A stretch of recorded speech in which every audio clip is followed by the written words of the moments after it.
KSAT 12. The Nightbeat starts right now. I'm going to show you this RV is flipped on its side. Although this does look devastating, there are emergency crews all over Rockport. That was the scene when Hurricane Harvey hit 5 years ago. Tonight, we return to Rockport to check on the recovery process. But first. It took months of calls for action, and now Uvalde's school district police chief is fired. Pete Arredondo faced the most scrutiny the day of the shooting when law enforcement waited for more than an hour to take down the gunman.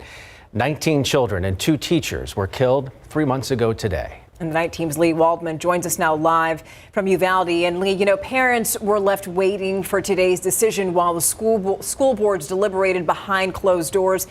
Did that add to the frustration that these families have been feeling for so long? It absolutely did. These families have been calling for accountability and transparency for the last 3 months.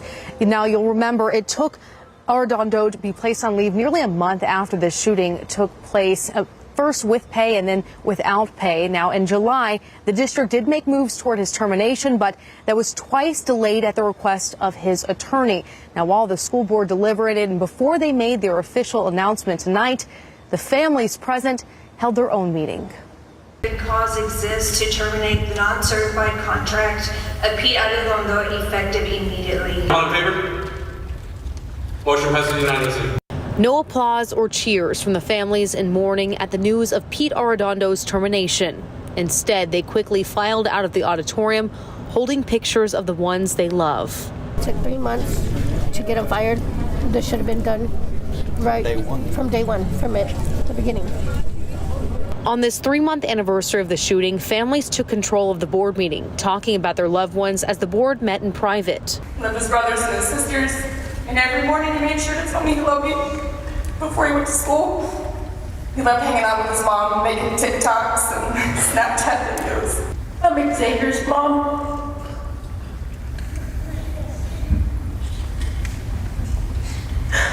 I miss my best friend.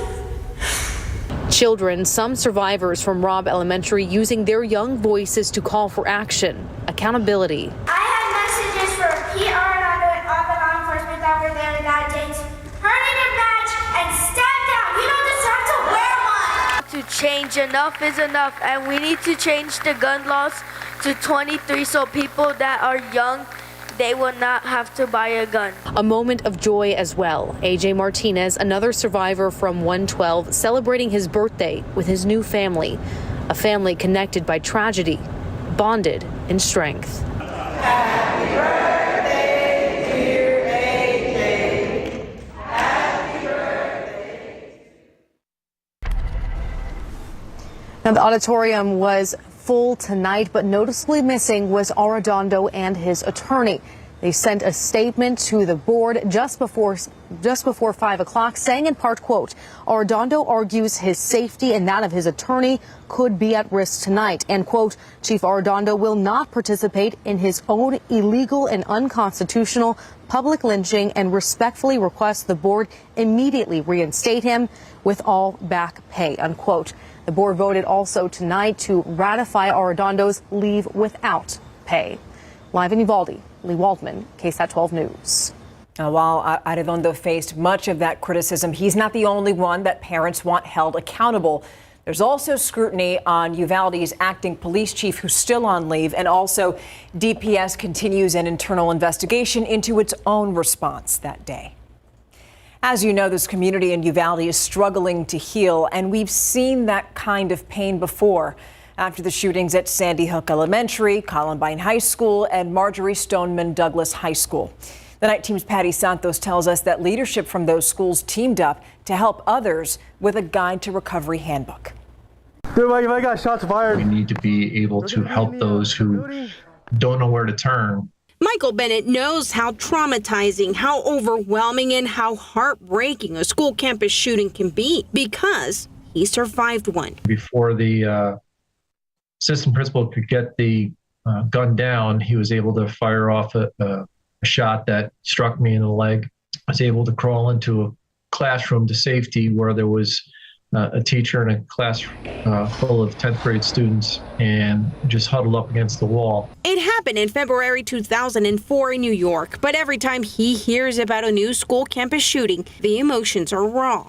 The loss of life in these things are never easy, but when they're the little guys, it's hard. Bennett and 21 other educators who survived a school campus shooting contributed to the first of its kind, a Guide to Recovery handbook.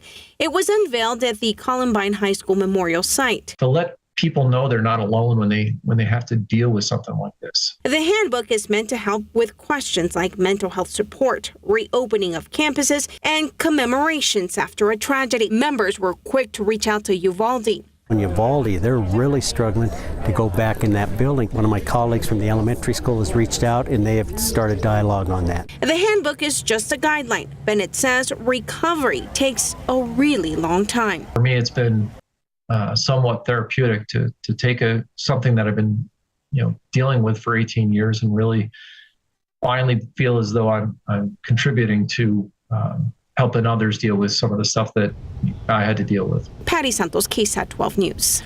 If you want to look at the handbook, we have a link to where you can find it. It's on KSAT.com. And we here at KSAT are also focusing on the subject of safer schools. Tomorrow, we're going to have a live online chat on school safety at 7 p.m. It's on the Solutionaries YouTube channel. We're going to have a former Secret Service agent answering your questions. And you can send those questions by visiting the website that you see right there on your screen. It's solutionariesnetwork.com. And then to submit your question, you could just click on the questions tab. Now to a Nightbeat update. A camera caught her punching a pregnant woman. Now that San Antonio police officer has won her job back. Elizabeth Montoya, originally fired in 2019 during arbitration. She said she was concerned that pregnant woman who was handcuffed might headbutt her and was trying to get the suspect to comply. Montoya described her actions as rabbit punches, not full-on haymakers that day. A third-party arbitrator ruled she could get her job back. San Antonio's city attorney expressed disappointment in today's ruling and pointed out a new contract between the city and its police officers will place more weight on the chief's disciplinary decisions. A bully with a badge. That's how former Constable Michelle Barrientos Vela was described during day 2 of her public corruption trial. The head of organizing security for county parks told the jury the then constable was aggressive on the phone days before Easter of 2019. Jesus Reyes, who rented a pavilion at the park for 15 years, said that Barrientos Vela and other uniformed deputies confronted him and his family over paying security while hosting an Easter celebration. She told me it's better in my interest to pay up the money. Those were her words. Say that again? It was in my best interest to pay up the money. So the ex-constable's defense team is calling the incident a misunderstanding and also says that Barrientos Vela had been told that Reyes' reservation had been canceled. Barrientos Vela is accused of tampering with security payment logs and also turning in false records while under criminal investigation. Now, testimony in this case continues tomorrow morning. You could watch that trial on KSAT.com, KSAT Plus, or on our YouTube channel. Let's take a look at some of the day's headlines in your Nightbeat News Flash. Rubber bullets needed to take down an armed suspect. It all started when a witness called police. Officers say the man was seen changing paper plates on a stolen car. Investigators say it all happened outside a home on Moana Drive over on the northeast side. Officers say they tried to speak with that man, but he ended up driving away. Eventually, they did catch up with him. Police say since that suspect was armed, they used rubber bullets to take him into custody. It's official. Payments on federal student loans will be paused until the end of the year. Along with that, President Joe Biden says some of the student debt will be erased. Up to $10,000 of debt can be forgiven. That can increase to up to $20,000 if you received a Pell Grant. Eligibility depends on income. The borrower would have to make less than $125,000 per year or under $250,000 for a household. Critics argue this could make it even harder for the Fed to combat inflation. City of San Antonio employees could be getting raises. The city did a market analysis to figure out where its pay stacked up. It's the first time they've done that since 2008. City employees are looking at between 7 and 20% more pay under the proposed budget. In all, the pay bumps could cost an extra $53 million. The city also plans to boost its minimum hourly wage up to $17.50. Council is expected to pass a final budget in mid-September. And that's a look at your Nightbeat News Flash. Now coming up tonight, a school football team, an alleged hazing, and investigation. Our Greg Simmons is tracking this developing story out of Alamo Heights. That story still ahead on the Nightbeat. Plus, neighbors did leave before the storm, so those neighbors are not going to be able to come here to see the damage for quite some time. KSAT was there as Hurricane Harvey sent damaging winds and rains over Rockport. 5 years later, we're revisiting Rockport. Wait until you see the recovery efforts there. And he was set on saving lives, and even after he died, this local first responder helped others live a fuller life. And now his legacy is being honored not just here in San Antonio, but also on a national scale. And it's next on the Nightbeat.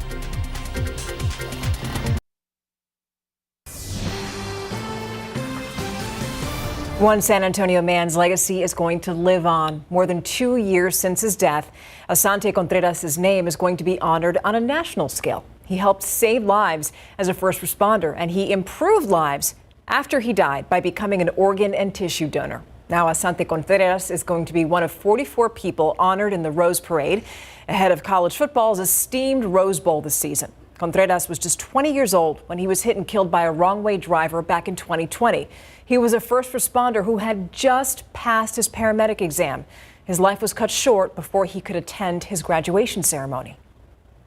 It's bittersweet, obviously. You know, I'm really proud that he's able to help other people still, because that is what he's always wanted to do. That's why he went into the medical field. That's why he was a paramedic. That's why he was going to medical school. And I know this is what he would have wanted. Now, Asante's mother says that it is a blessing to have her son's life continue to be remembered for his desire to want to help others. And by the way, this Rose Bowl is going to be on January 2nd. This is where the majority of the artists have their businesses. While some were salvaged, others weren't so lucky. You can see one completely leveled, and all you can see is the floor. Maybe hard to believe, but tomorrow marks 5 years since Hurricane Harvey made landfall along the Texas coast. Courtney Friedman was in Rockport when the storm hit. She recently went back to check in with that community. She tells us the strength she saw during the town's darkest hour has only grown. That's why you buy stuff here, you won't see it anywhere else. Gloria Whitley has lived in Rockport for almost 30 years. She works at Texas by Design downtown and remembers Hurricane Harvey's astounding power. Nothing was open down here. Of course, we didn't have facilities. I think it was about a week, close to a week before the water was clean enough. Where we lived, it was about 3 weeks before we got electricity. Even 5 years later, some buildings still have not been rebuilt. Right now, I'm standing where the old aquarium used to be. Here at the store, Whitley described bad water damage, but the staff was determined to open back up. They didn't know at the time how strong that determination would have to be. We had Harvey, then we had the pandemic, which shut us down also. And then we had a freeze a couple of years ago that shut us down. So it's been one thing after another.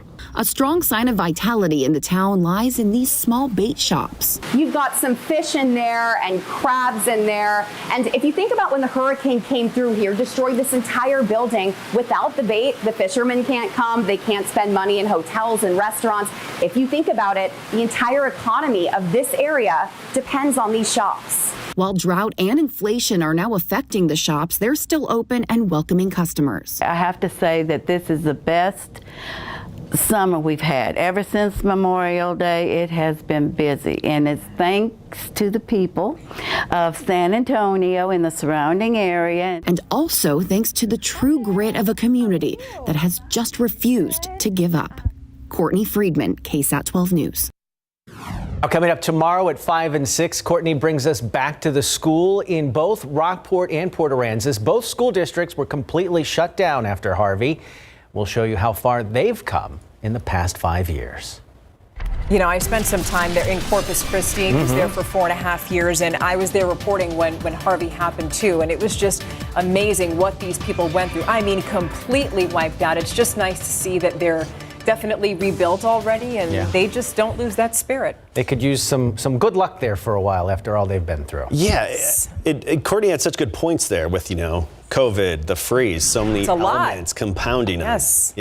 Hey, we have more rain chances. That's the nice thing. We're not done yet. No, we're not done yet. More showers likely to pop up even first thing tomorrow morning for the morning commute. Take a look at our chances here going forward over the next 7 days. Tomorrow, we're up to 40% even for the morning commute, and then again into the afternoon with some scattered activity. Then our rain chances fall off a little bit, and I think this weekend will generally be dry, but still a tropical air mass and a tropical feel in place next week. So daily, just random pop-up showers likely, I think, through most of next week. And it's going to keep temperatures down.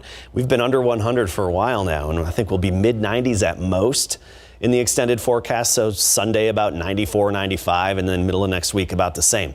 All right, let's talk about rainfall. So first of all, this is the drought monitor. These dark red areas indicate the most extreme and exceptional drought. But then you put the rainfall on top of it, and this is rainfall all month long, which has mostly been just within the past couple of weeks, or past week and a half for the most part. I mean, Eagle Pass almost 4 inches, Bracketville about 3.5, Hallettsville 2 inches, George West over 6 inches of rainfall so far this month. And officially at the airport, we're at 2.11 inches of rain. So this will have an impact on the drought monitor, which is updated every Thursday. So we'll bring that to you tomorrow. However, the cutoff time for the rainfall data is Tuesday morning. So what we got earlier today in San Antonio isn't going to be factored into that drought monitor.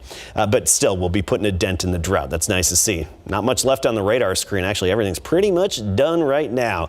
Here's the big picture, and we still have a little boundary in place, and that boundary is helping to kickstart some showers and thunderstorms. Just also the tropical nature of our air mass, very humid and sticky, and a little bit of instability as well, help to generate these showers and thunderstorms today. I like to just let this play because it's like eye candy watching all that rain. Moving across our area today. This little boundary again, it's going to stay in place through tomorrow. Then it washes out, and that's one reason we drop off those rain chances a bit for the weekend.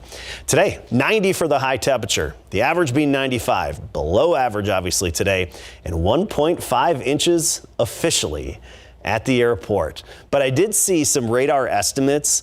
If you go just west of 281 on Bitters Road, I saw radar estimates of about 3 inches of rain from earlier this morning. Right now we're at 80 degrees, 79 Pleasanton, 77 in Kerrville, Cotulla at 82 degrees, 79 in Seguin, and Uvalde at 78.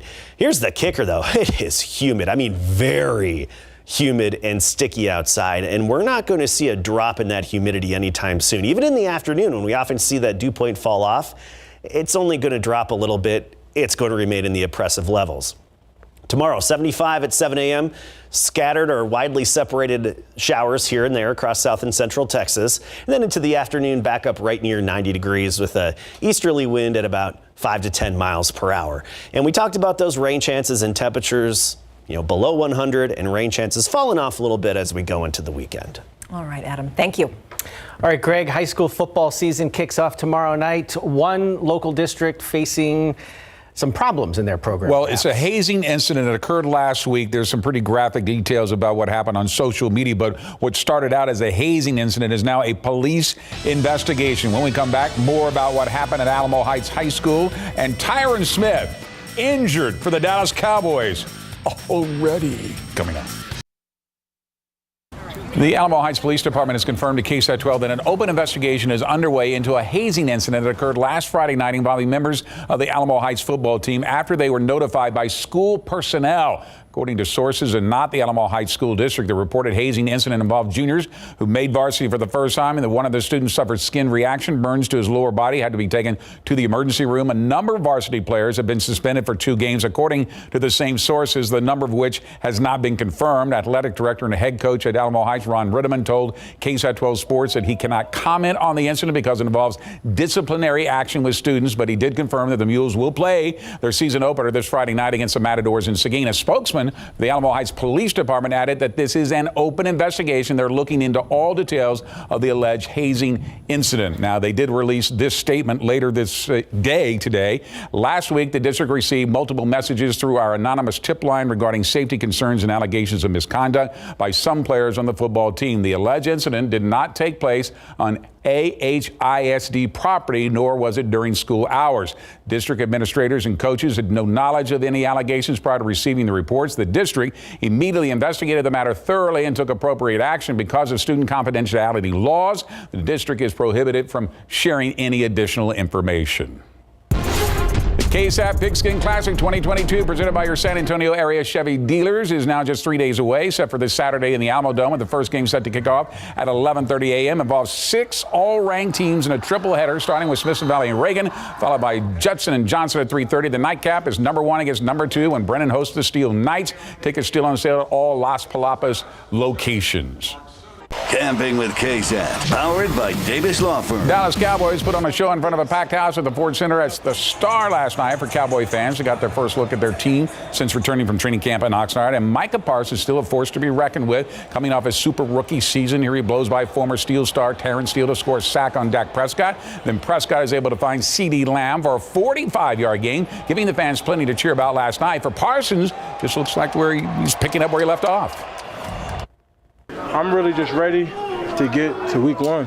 Like preseason, just trying to stay healthy, make sure everybody come in and ready to go. So I'm just really excited to get back on the field and do what I do. But tackle Tyron Smith had to leave practice today with a left knee injury. There is an MRI scheduled for tomorrow. The Texans will host the San Francisco 49ers tomorrow night at NRG Stadium for their final preseason game. But for former Aggie offensive lineman Kenyon Green, this will be his first, as after the Texans made him a first-round pick at number 15 overall to help protect Davis Mills, who was sacked 31 times last season. What advice would veterans such as Titus Howard give to the rookie? Be calm, man. We've been playing this game for a long time.